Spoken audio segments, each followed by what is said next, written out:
मातीच्या भांड्यांचे आकर्षण हल्ली वाढतच चालले। पूर्वीपासून जेवण, पाणी, घरात ठेवण्यासाठी देखील मातीच्या भांड्यांचा वापर केला जायचा, पण आजकाल घर सजवण्यासाठी देखील मातीच्या भांड्यांचा मोठ्या प्रमाणात वापर केला जातो। म्हणजे युनिक आयडिया घेऊन घर सजावट केली जाते। मातीपासून बनवलेले मिनिएचर पॉट, भांडी, खेळणी जी आपल्याला पाहायला मिळतात, तर त्या कोणत्या कोणत्या वस्तू आहेत व हे कुठे पाहायला मिळतील, तसंच याची किंमत काय आहे याविषयीची अधिक माहिती आपण या व्हिडिओच्या माध्यमातून जाणून घेऊयात।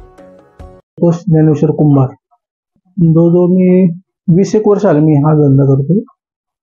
मातीमधून माझ्याकडे सगळं मिनिएचर्स मध्येच मी हे करतोय बिझनेस। म्हणजे मातीची भांडी कुंडी, लहान पॉट्स, एका काडीपेटीमध्ये जवळजवळ 10 ते 12 पॉट बसेल एवढ्यापासून साईज आहे छोटी। जवळजवळ 200 पर्यंत आहेत, 200 व्हरायटी आहेत। दिवाळीच्या पंत्यांमध्ये 200-250 व्हरायटी असतील।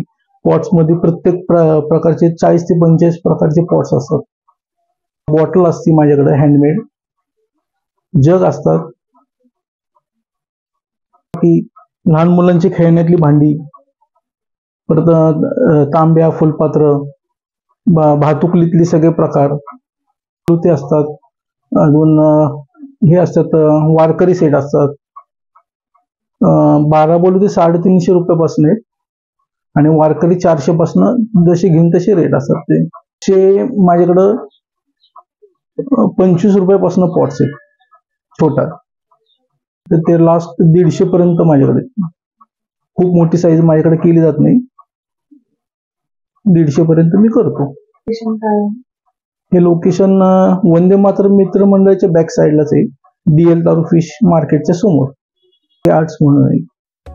पुण्यातील कुंभारवाडा येथे असलेल्या माऊली आर्ट्स या दुकानात हे वस्तू पाहायला मिळतात व याची किंमत ही अगदी 25 रुपयापासून सुरू होते। आणि सध्या जर आपण पाहिलं तर या वस्तूंना मार्केटमध्ये देखील प्रचंड अशी मागणी आहे। या वस्तू शोभेसाठी घेऊ शकता, तसेच घरातील वापरासाठी देखील घेऊ शकता। यामुळे घराला एक वेगळा असा लुक मिळू शकतो। Prachi Kedari, locality in Pune.